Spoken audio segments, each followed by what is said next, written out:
이래서 이제 이런 목적을 가지고 교제를 하는데 문제는 방법이에요. 방법. 자, 첫 번째 교제를 할 때는 그 말씀 한가운데 빌립보서입니다. 1장 5절입니다. ピリピへの手紙。一章五節。あなた方が最初の日から今日に至るまで、福音に預かっていることを感謝している。 이 동참이 영어로 보면 fellowship in the gospel 이렇게 돼 있어요. fellowship 교제죠. 복음 안에서의 교제, 복음 안에서의 교제인 거죠. 그래서 하나님의 말씀, 복음을 가지고 막 함께 서로 공부하고 토론하고 질문하고 대화하고 하는 것이죠. 베드로전서 4장입니다.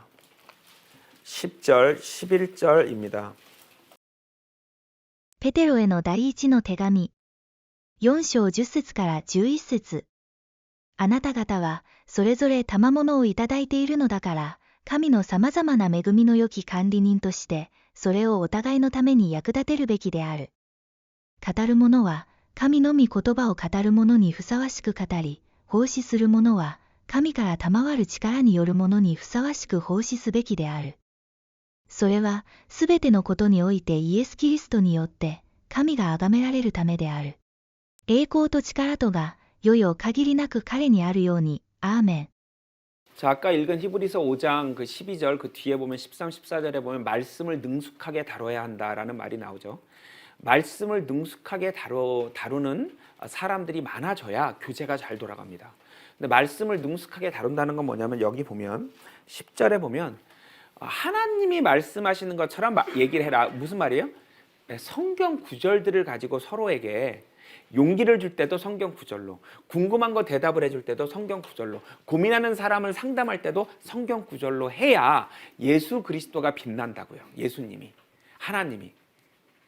내 생각을 말하면 뭐라 그랬어? 박진영 씨 참 지혜롭고 좋은 것 같아. 칭찬이 저한테 올 거 아니에요. 제 생각을 말하면. 근데 성경 구절들로 말하면 참 하나님은 이런 놀라운 말씀들을 남겨놓으셨구나 하고 영광이 어디로 가요? 하나님한테 가는 거죠. 그래서 성경 구절을 기본으로 교제를 하는 겁니다. 네. 여러분 가끔 다른 기독교인들이 교제하는 자리에 가보면 혹은 그 전에 다른 그런 자리에 가본 경험이 있으면 좀 많이 놀라시죠. 교제라고 하는 걸 하는데 전부 다 신기했던 일들을 서로 막 얘기하는데 그 와중에 성경 구절이 안 나와요. 각자 자기에게 일어난 일을 막 주고받아요. 난 이런 일이 있었고 어머 하나님이 응답을 하셨네, 뭐 하나님이 이러셨네, 하나님이 저러셨네 막 얘기하는데 성경 구절은 없어요. 경험만 나눠요. 이거는 교제가 아니에요. 말씀을 찾고 말씀을 주고받고 질문은 무엇이든지 해도 됩니다. 질문은 답은 성경 구절을 근거로 해야 돼요. 답은. 그 다음에 성경을 근거로 하는 것도 중요하지만 이게 사랑을 바탕으로 하지 않으면 이 교제 제대로 가지 않습니다. 골로새서 3장입니다. 14절입니다. コロサイ人への手紙。3章14節。これら一切のものの上に愛を加えなさい。愛はすべてを完全に結ぶ帯である。 교제를 하는데 서로 아끼는 마음, 걱정해주는 마음이 없이 교제가 이루어질 수가 없죠. 데살로니가전서 2장 11절입니다. テサロニケ人への第一の手紙。2章11節から12節。そして、あなた方も知っている通り、父がその子に対してするように、あなた方の一人一人に対して、御国とその栄光とに召してくださった神の御心にかなって歩くようにと、勧め、励まし、また、諭したのである。 아빠가 자식에게 말하듯이. 뭐예요? 사랑이 담겨 있어야죠. 데살로니가 후서 3장 14절 15절입니다. テサロニケ人への第二の手紙。3章14節から15節。そのために、私たちの福音により、あなた方を召して、私たちの主イエス・キリストの栄光に預からせてくださるからである。そこで、兄弟たちよ。固く立って、私たちの言葉や手紙で教えられた言い伝えを、しっかりと守り続けなさい。 이제 단둘이 말을 하다가 안 돼, 자꾸 여러 명이 가서 얘기해도 안 돼, 계속 잘못된 길로 가. 그러면 공개적으로 창피하게 하는 방법도 쓰라는 겁니다. 사람들 앞에서 공개적으로 창피하게 하는, 이제 바울도 베드로에게 이 방법을 썼었죠. 갈라디아서 2장에서. 자, 쓰는데 그때도 형제 말투. 사랑을 담아서 아빠 말투, 형제 말투, 가족 말투여야 된다는 거예요. 잠언 18장입니다. 19절입니다. 箴言18章19節助け合う兄弟は堅固な城のようだ。しかし争いは櫓の冠の木のようだ。 이게 상처를 한번 딱 세게 주면 그 다음에 거기에 벽이 딱 생긴다는 거예요. 그 사람 마음에. 그 다음에 그걸 허물기가 그렇게 어렵다는 겁니다. 그러니까 처음부터 상처를 안 주려는 마음, 그런 간절한 노력이 있어야 한다는 거죠. 서로. 말을 할 때 상처가 안 되는 표현, 안 되는 말투를 쓰려고 노력을 해야, 상처를 주고 나서 그거를 풀려고 하면 너무 힘드니까 상처가 안 되는 말투, 아빠 말투, 형제 말투, 사랑이 담긴 말투, 중요한 겁니다. 요한 1서, 2서, 3서, 거기 있죠. 2서 12절입니다. ヨハネの第2の手紙1章12節あなた方に書き送ることはたくさんあるが、紙と墨とで書くことはすまい。むしろ、あなた方のところに行き、直接話し合って、共に喜びに満ち溢れたいものである。 사랑을 바탕으로 서로 아껴주고 위해주면서 교제를 하려면 얼굴을 보는 것이 좋습니다. 얼굴과 얼굴을 봐야 이게 진짜 사랑하는 사이가 되지 않겠습니까? 기쁨이 있대요. 얼굴과 얼굴을 마주 대하면. 그래서 이제 저희가 조모임 할 때 보면 이제 화면을 안 켜시고 이렇게 듣기만 하시는 분들이 있는데, 물론 초반에 그런 시간이 필요하기도 하겠죠. 하지만 언젠가는 이제 결국 화면을 켜고 자기 소개를 하고 얼굴을 서로 보여주고 얘기를 나눠야, 그때서야 이게 진짜 하나님이 원하시는 수준의 교제가 되겠죠. 그래서 이제 물론 처음부터 무조건 화면을 켜야 됩니다. 이건 아닙니다. 마음의 준비가 될 때까지는 화면을 꺼놓을 수도 있고, 대화에 참여하지 않고 들으시는 시간이 좀 필요한 분들은 그렇게 하셔도 좋습니다. 다만 나중에 하나님이 원하시는 교제의 모습은 언젠가는 이제 마음을 열고 용기를 내서 화면을 켜고 대화를 나누시는 그런 교제가 필요하겠죠. 디모데전서 5장 13절, 절대 하면 안 되는 일, 읽어보도록 하겠습니다. テモテへの第一の手紙5章13節その上、彼女たちは怠けていて、家々を遊び歩くことを覚え、怠けるばかりか、無駄事をしゃべって、いたずらに動き回り、口にしてはならないことを言う。 뒤에서 누구 욕하기 없기, 뒷담화 이렇게 보통 말을 하지만 이 굉장히 상처가 됩니다. 결국 말이라는 게 비밀이 어디 있겠습니까? 그죠? 너만 알고 있어 해서 끝난 거예요. 그런 게 없어요. 너만 알고 있어가 어디 있어요. 차라리 앞에서 하세요. 차라리. 이제 교제 속에 있는 분들이 또 세상하고 단절하고 지내니까 온통 관심사가 이 안에밖에 없잖아요. 서로 이제. 그래서 교제에 깊이 들어올수록 뭐하냐면 서로 교회 식구들 얘기를 합니다. 걔가 이랬대, 걔가 이랬대. 그럼 이제 말이라는 게 과장이 되고, 그죠? 없었던 일이 생기고 있었던 일이 과장되고, 그러면서 이제 서로 상처가 되고, 칭찬 빼고는 뒤에서 얘기하기 없기.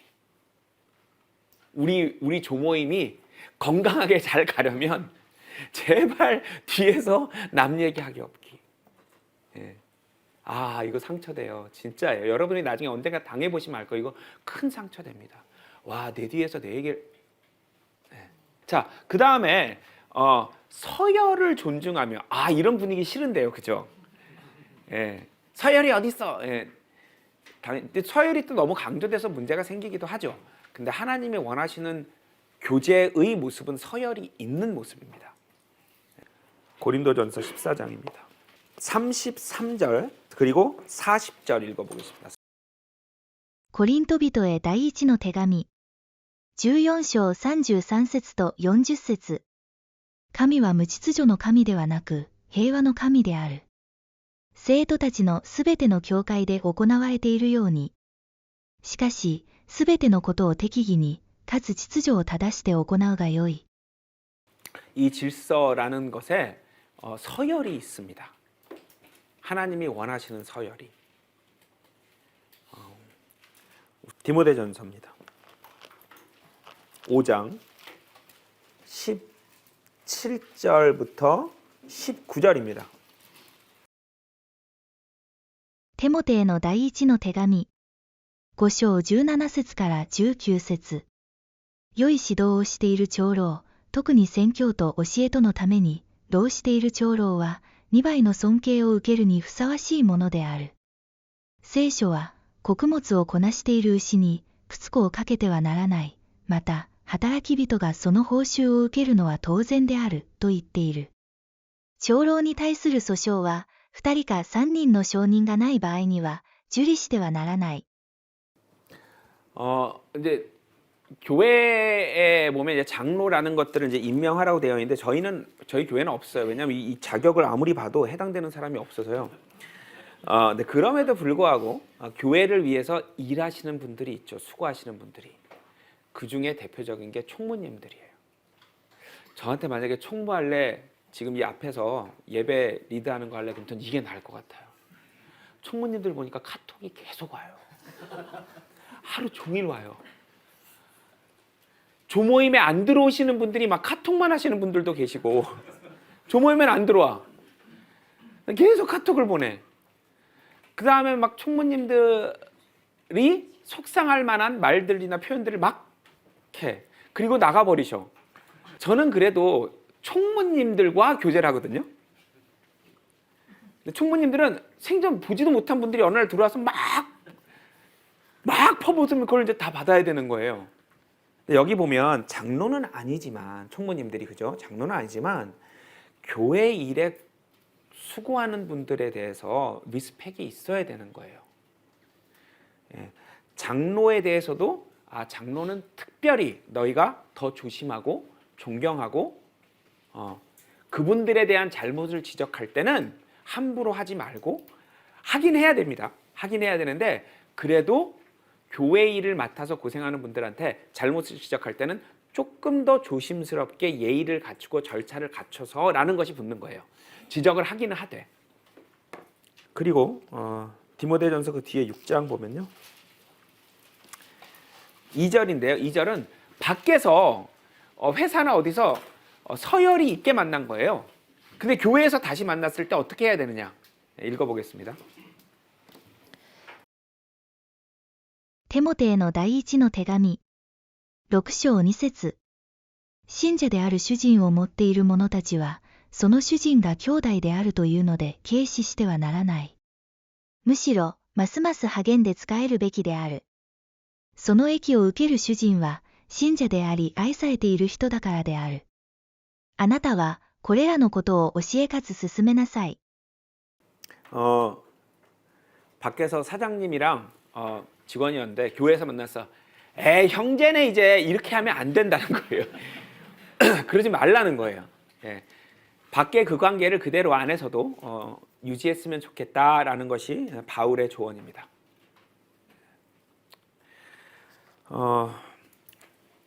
그 다음에 이제 중요한 얘기죠. 말보다 중요한 건 행동이라는 거예요. 말보다 중요한 건 행동. 베드로전서입니다. 5장이죠. 5장 3절입니다. ペテロへの第一の手紙。5章3節。また、委ねられた者たちの上に権力を振るうことをしないで、むしろ群れの模範となるべきである。 자, 이건 반대로 교회에서 일을 맡고 있는 뭐 장로는 당연히 아니어서 직접적으로 비유할 수는 없지만 총무님이나 교회 일을 하는 분들이나 저나 또 교회 일을 하다 보면 어떻게 돼요? 으쓱해질 수 있거든요. 나 총무야 라거나 아니면 나 뒤에서 이거 해, 나 찬양팀 지휘해, 뭐 나 뭐 해, 나 뭐 해, 이렇게 하면 안 된다는 거예요. 당신이 해야 될 제일 중요한 역할은 그냥 본을 보이는 거예요. 그냥 말이 필요 없을 정도로 그냥 본을 보이면 돼요. 그게 최고의 메시지예요.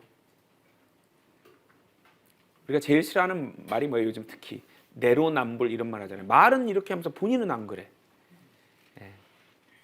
자녀들도 부모가 그럴 때 제일 화가 나죠. 엄마 아빠는 나한테 이렇게 말하면서 엄마 아빠는 왜 그래? 디모데전서 4장입니다. 12절 13절입니다. 바울이 디모데에게 조언을 하는 것이죠. テモテへの第一の手紙4章12節から13節あなたは年が若いために人に軽んじられてはならない。むしろ言葉にも行情にも愛にも信仰にも純潔にも信者の模範になりなさい。私がそちらに行くときまで聖書を朗読することと勧めをすることと教えることとに心を用いなさい。 디모데야, 네가 나이가 어리기 때문에 사람들이 너를 우습게 볼 수가 있다.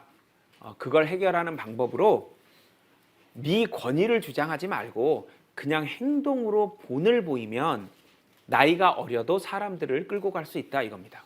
말하고 행동하고 어떻게 완전히 일치하겠습니까? 하지만 그러려고 노력해야죠. 여기만 이제 형광색으로 좀 칠해놨는데요. 10년 동안 우리가 함께 공부하고 이렇게 교제를 하면서 지내보니까 가장 중요한 게 이거 같아요. 빌립보서 2장입니다. 3절입니다. 4절까지 읽겠습니다. ピリピ人への手紙2章3節から4節何事も党派心や虚栄からするのでなく、へりくだった心を持って、互いに人を自分より優れたものとしなさい。おのおの、自分のことばかりでなく、他人のことも考えなさい。 남을 존중하라는 겁니다. 여러분 조모임 할 때 자기 드러내려고 하면 많은 분들이 힘들어해요. 자기 존재를 드러내고 싶어서 막 얘기하다 보면 다른 분들이 굉장히 힘들어해요. 그러다가 나가요. 우리가 조모임 짧게는 1시간, 길면 2시간 하는데 거기 인원수를 세보세요. 그러면 대충 내가 몇 분 정도 얘기를 해야 되는지가 딱 정해지잖아요. 우리 오늘 조모임 하면 11시까지 하겠구나. 일요일 날 1시까지 하겠구나. 근데 지금 사람들이 보니까 20분이네. 그러면 대충 한 사람 앞에 이 정도 시간이 있겠구나. 그럼 나는 이런 얘기를 오늘 하고 나머지 시간은 들어야겠다. 이게 남에 대한 존중의 시작이에요. 이게 깨지면 조모임이 안 돼요. 야고보서입니다. 1장 19절입니다. ヤコブへの手紙1章19節愛する兄弟たちよ。このことを知っておきなさい。人はすべて聞くに早く、語るに遅く、怒るに遅くあるべきである。 들으려는 마음이 더 커야 돼요.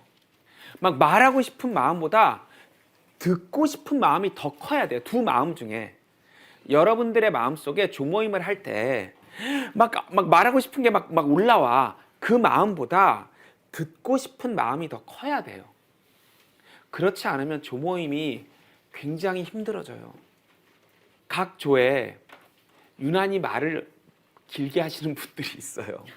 각 조에 꼭 한두 분씩 계세요.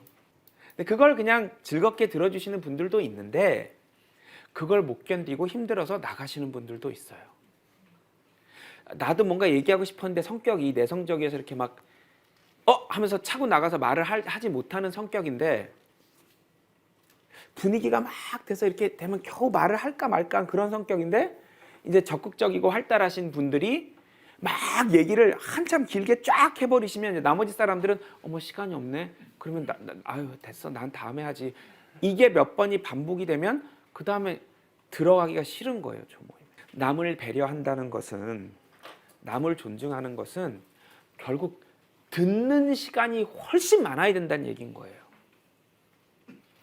결혼, 친구 사이, 부부 사이 다 똑같아요. 이런 말을 하면 우리 사이가 좋아지겠지? 내가 이런 얘기를 하면 우리 사이가 좋아질 거야. 아니었어요. 안 하는 거였어요. 아무 말도. 가만히 눈을 맞추고 듣고 충분히 듣고 난 후 정말 간결하게 내 마음을 말했을 때 훨씬 더 효과가 크죠. 특히 이제 성경 해석 같은 건 누구나 성경을 해석할 수 있죠. 다양한 생각들이 있고 다양한 관점들이 있고 그런 걸 조모임 때 얘기하는 것이 좋습니다. 다만 제한이어야겠죠. 저는 이 구절이 이렇게 보는데 어때요? 여야지 이 구절은 이 뜻이고요. 이건 이 뜻이고요. 이렇게 설교를 하시기 시작하면 누군가가 그분 설교를 들으려고 이 교회에 온 게 아니거든요. 이 교회를 오겠다고 판단했을 때는 이 예배의 내용이 좋아서 온 거니까 만장일치로 들을 마음이 있는 것은 예배 시간이에요. 조모임 때 그 누군가의 해석과 설교를 들을 마음을 먹고 온 게 아니기 때문에 자기 해석을 말할 때는 정말 정해진 시간 안에 제안하듯이 제가 볼 때는 이렇게 볼 수도 있는 것 같은데 어떠세요?까지는 해도 된다가 아니라 좋은 것입니다. 사실은 그게 또 맞을 확률도 있고요. 그죠? 그게 맞아서 우리 설교가 다 바뀌는 일도 일어나고 막 하거든요. 그러니까 그런 제안을 하시는 건 너무 정말 고마울 정도로 소중하고 중요한 일인데 그게 제안일 때 그걸 단정적으로 설교를 해버리시면 조모임 때 그게 이제 동의하시는 분들도 있겠지만 다르게 생각하시는 분들도 있을 텐데 힘들단 말이에요. 그게 그분과 싸워야 되는 조모임에서 단합다고 지식다고 응원다고 권면다고 이 많은 걸 해야 되는데 그분하고 싸우느라고 시간이 다 갔어. 한 두세 분이 싸우느라고 그것만이 전부는 아니잖아요. 나머지 이 모든 걸 못했어. 왜? 그 두세 분이 싸웠어. 2시간 동안. 물론 토론이죠. 싸운 게 아니라 토론이지만 잠언 29장입니다. 20절입니다. 箴言29章20節言葉の軽率な人を見るか、彼よりもかえって愚かな者の方に望みがある。 하나님이 성경을 통해서 우리 사람들에게 정말 반복적으로 강조해 주시는 몇 가지가 있는데 그 중에 하나가 말 줄여입니다. 말 좀 줄여. 말하는 시간을 줄이고 듣는 시간을 늘려. 네가 말할 때가 됐을 때는 겸손한 마음으로 남을 배려하면서 제가 이 부분을 이렇게 강조해 드리는 이유는 지난 10년 동안 이게 제일 중요하더라고요. 여러분 우리 좋은 의미로 눈치를 좀 봅시다.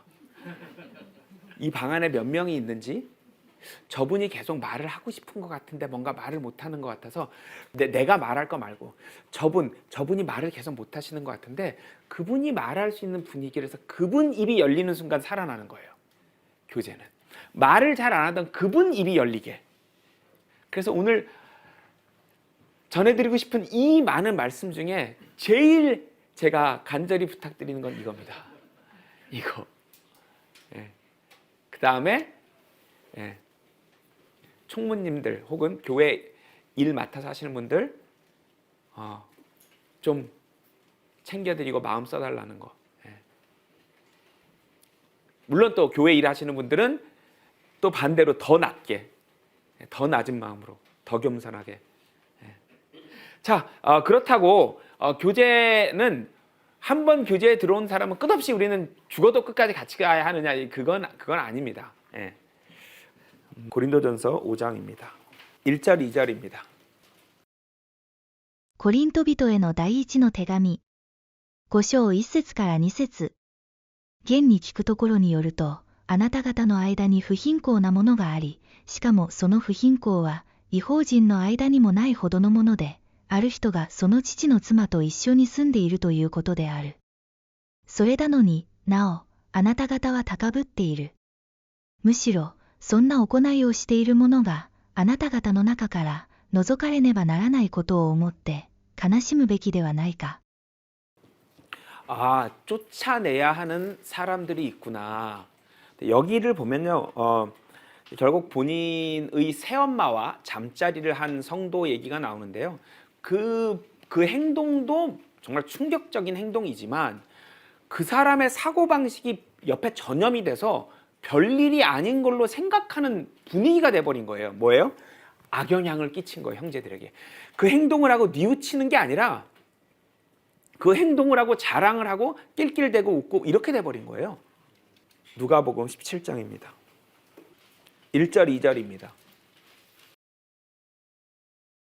ルカによる福音書17章1節から2節。イエスは弟子たちに言われた。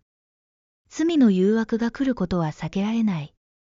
しかし、それをきたらせる者は災いである。これらの小さい者の一人を罪に誘惑するよりは、むしろ、引き臼を首にかけられて海に投げ入れられた方がましである。 크리스천으로서 본인이 하나님 앞에 잘못된 행동을 하는 것과 옆에 교회 식구들이나 남에게 영향을 끼치는 건 이건 다른 정도, 다른 일이에요. 하나님 보시기에. 내가 어디서 혼자 잘못하는 것과 교회 안에 남에게, 교회 식구나 다른 형제 자매에게 안 좋은 영향을 끼치는 건 이건 차원이 다른 얘기라는 거예요. 그리고 그것이 성경 해석일 때는 더 큰 문제입니다. 사도행전 20장입니다. 30절입니다. 使徒行伝20章30節。また、あなた方自身の中からも、いろいろ曲がったことを言って、弟子たちを自分の方に引っ張り込もうとする者らが起こるであろう。 너희 중에서 뭐예요? 교회 식구들 중에서 잘못된 교리를 퍼뜨려서 특히 조금 전에 말한 누가복음 17장 2절에서 보면 어린 사람들, 영적으로 어린 분들 아직 성경을 잘 몰라. 근데 와서 잘못된 얘기를 조모임이나 개인적으로 막 들어서 거기에 휩쓸려서 잘못된 길을 가는 것, 이런 일들이 있을 거라는 거예요. 있을 거라고요. 형제들 가운데, 교회 식구들 가운데서 예배 시간에는 이렇게 배웠지만 이렇게 시작하겠죠, 그죠? 내가 볼 땐 이렇게 들어가겠죠. 근데 그것이 제한일 땐 좋습니다. 굉장히 건강한 겁니다. 심지어 필요한 건데요. 이게 제한의 형태를 넘어서서 다른 사람에게 부정적인 영향을 끼치는, 자꾸 잘못된 얘기를 이렇게 하면서 그게 다른 사람들 마음에 조금씩 부정적인 영향을 끼칠 때는 그거는 하나님이 보시기에 굉장히 큰 죄입니다. 교제에 굉장히 큰 방해가 되는 것입니다. 그래서 우리가 다 지체라고 했지만 우리 지체에서 끝없이 안고 있지 않고 잘라내야 될 때가 있습니다. 간단합니다. 번질 때입니다. 우리가 우리 장기 중에, 우리 지체 중에 어딘가를 잘라내야 할 때는 그것이 번질 때예요, 옆으로. 그래서 그런 부분에 대해서는 각별히 우리가 좀 조심을 하고, 또 그런 분들이 있을 때는 하나님께서는 헤어져야 한다, 내보내야 한다고 말씀하십니다. 자, 우리 이제 새로 조 배정받은 지 얼마 안 됐죠? 자, 오늘 배운 걸 우리 1년 동안 한번 잘 해서 연말에 하나님이 주시는 두 가지 축복, 교제를 잘했을 때 주시는 두 가지 축복, 많은 사람들이 거듭나는 거, 성경을 많이 알게 되는 거, 이 두 가지 축복을 실컷 누렸으면 좋겠습니다.